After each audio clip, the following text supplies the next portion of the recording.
போன வருஷம் நம்ம நெறைய இழப்புகள சந்திச்சிருக்கோம்.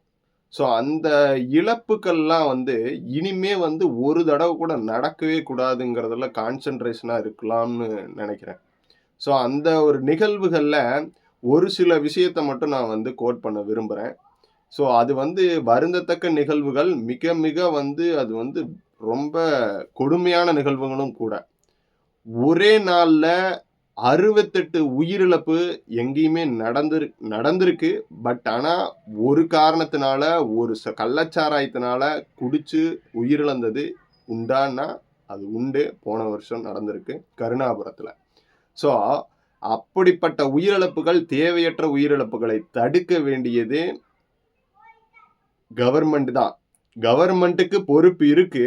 பட் இருந்தாலும் சுய ஒழுக்கம்னு ஒருத்தனுக்கு இருக்கணும். ஸோ, அது நம்மளோட ஃபேமிலிய அஃபெக்ட் பண்ணுங்கிறத ஒவ்வொருத்தரும் யோசிச்சு பண்ணியிருந்தாங்க அப்படின்னா, அப்பேற்பட்ட உயிரிழப்புகள் முற்றிலுமாக தவிர்த்திருக்கலாம்.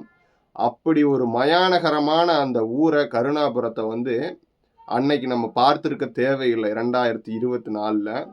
2024 நமக்கு ஒரு பாடம் புகட்டியிருக்கு. இப்படிப்பட்ட தவறுகளை யாருமே செய்ய வேண்டாம் என்ற பாடத்த நமக்கு சொல்லிட்டு போயிருக்கு.